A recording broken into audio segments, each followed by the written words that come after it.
Assalamualaikum warahmatullahi wabarakatuh. Kelompok kami akan mempresentasikan pemahaman dari materi tanda tangan elektronik.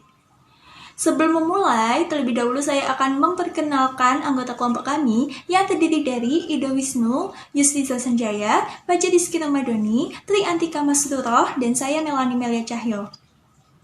Pada saat ini, dunia sedang mengalami transformasi menuju era masyarakat informasi. Untuk itu, Indonesia harus mampu menyesuaikan diri agar tidak masuk ke dalam jurang digital divide, yaitu keterisolasian dari perkembangan global karena tidak mampu memanfaatkan informasi. Oleh karena itu, pemerintah melakukan penyesuaian melalui proses transformasi menuju e-government dengan mengeluarkan Instruksi Presiden Republik Indonesia Nomor 3 Tahun 2003.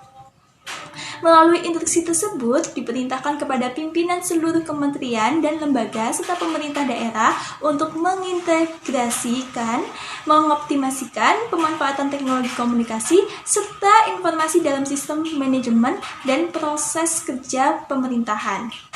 Salah satu bentuk transformasi yang dilakukan adalah penerapan tanda tangan elektronik dalam dokumen dinas.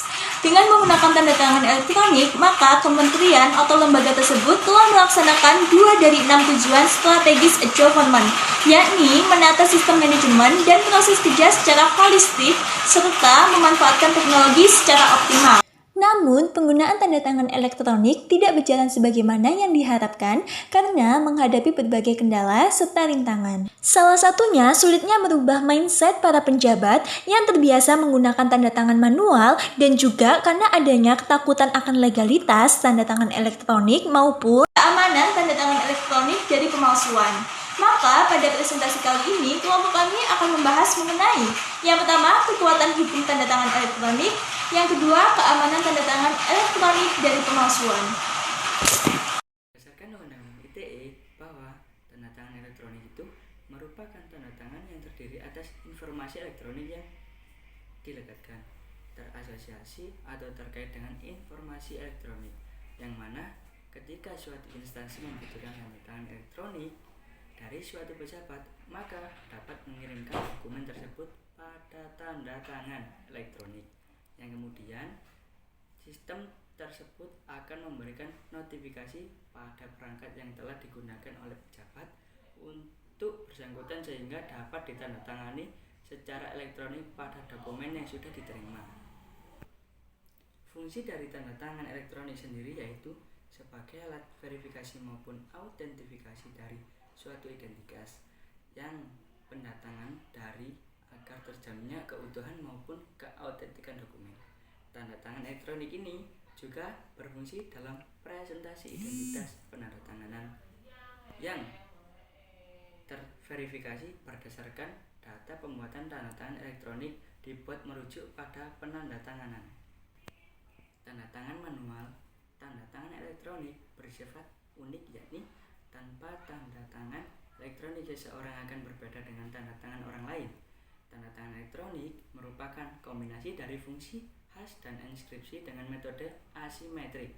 Fungsi hash merupakan fungsi satu arah dan akan menghasilkan nilai unik untuk setiap data yang dimasukkan.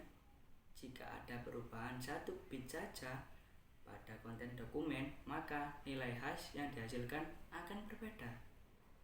Nilai hash kemudian dienkripsi menggunakan private key untuk selanjutnya nilai dari hasil inskripsi tersebut adalah nilai signatur dari suatu dokumen. Format dokumen elektronik yang paling sering digunakan untuk tanda tangan elektronik adalah portable document format atau biasanya kita sebut dengan PDF.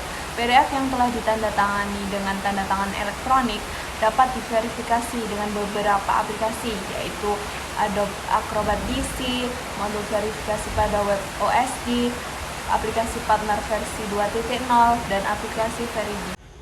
Selain mengidentifikasi dan memverifikasi siapa pengirim atau penandatangan dokumen elektronik, juga untuk memastikan keutuhan dari dokumen tersebut, kita bisa memastikan tidak ada perubahan pada saat pengiriman dokumen. Jaminan autentifikasi dapat dilihat dari adanya hash function dalam tanda tangan elektronik, sehingga penerima data dapat melakukan perbandingan hash value Apabila hash value sama dan tidak terjadi perubahan, maka dapat dipastikan bahwa dokumen tersebut benar-benar otentik. Dalam arti lain, tidak pernah terjadi suatu tindakan perubahan pada data pada saat pengiriman dokumen.